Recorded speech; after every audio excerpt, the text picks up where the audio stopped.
সকলোকে নমস্কাৰ জনাই আনিটি ভিডিঅ'লৈ স্বাগতম জনালোঁ। শীতৰ বজাৰখনত যেন শাকৰ মেলাহে লাগিছে। কেইবাবিধো শাক ক্ৰয় কৰি আনিছিলোঁ। তাৰ ভিতৰত পালেং, জিলমিল আৰু সৰিয়হ শাক আছিল। তাৰে আজি বনালোঁ শাকৰ তৰকাৰী। আহকচোন শাকৰ তৰকাৰী ৰেচিপিখন আৰম্ভ কৰোঁ। শাকখিনি খুব ভালদৰে বালি গুচাই ধুই ল'লোঁ।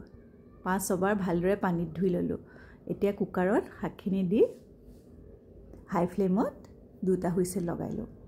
এইফালে মিক্সি জাৰত এটা জলকীয়া, এটা বিলাহী, আদা নহৰু দি এটা পেষ্ট বনাই পেলালোঁ। প্ৰেছাৰত 2টা হুইচেল লাগি গ'ল হাই ফ্লেমত। এতিয়া এখন কেৰাহী গৰম কৰি তাতে কম জুইত 2 চামুচ বেচন সেকি ল'লোঁ। 3-4 মিনিট কম জুইত সেকিলে গোন্ধ ওলাই আহিব বেচনখিনি আৰু আন এটা পাত্ৰলৈ বেচনখিনি তুলি থ'ব। কেৰাহীত 2 চামুচ তেল গৰম কৰি ল'লোঁ। তাতে জিৰা ফুটালোঁ, দালচিনি এটুকুৰা দিলোঁ, তেজপাত এখিলা দিলোঁ আৰু এটা মধ্যমা পিঁয়াজ মিহি মিহিকৈ কাটি তাতে অলপ সময় ভাজিলোঁ। শাকখিনিও বইল হৈ গ'ল। এইফালে পিঁয়াজখিনি ট্ৰেন্সলুচেণ্ট হোৱালৈকে ভাজিলোঁ। তাতে বিলাহীৰ পেষ্টটো দি আকৌ ভাজিলোঁ। মিক্সি জাৰটো ধোৱা পানীখিনিও তাতে দি দিলোঁ। হালধি, জলকীয়া গুড়ি আৰু ধনিয়া গুড়িও দি দিলোঁ জোখ অনুসৰি আৰু সকলোখিনি ভালদৰে তেল ওলোৱালৈকে ভাজিলোঁ।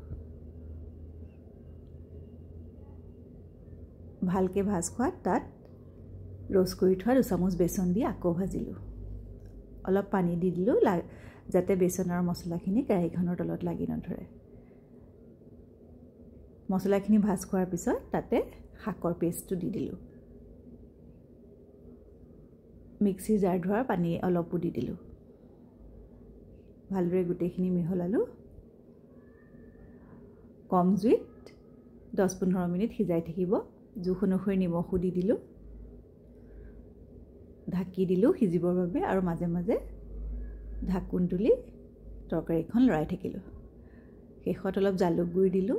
আপুনি ইচ্ছা কৰিলে গৰম মছলাও দিব পাৰে। এতিয়া এটা তৰকা বনালোঁ। 2 চামুচ ঘিউ, জিৰা 1 চামুচ, আদা নহৰু কটা আৰু জলকীয়া কটাও এটা দি দিব। মই অৱশ্যে ব্যৱহাৰ কৰা নাই। তৰকাৰীখিনি হৈ যোৱাত শাকখিনিৰ ওপৰত ঢালি দিলোঁ। শাক ৰেডি হৈ গ'ল। শাকৰ তৰকাৰী। শীতৰ বতৰত শাকৰ সোৱাদ ল'লোঁ গৰম গৰম ৰুটিৰ সৈতে। আজিলৈ আহিলোঁ। ধন্যবাদ।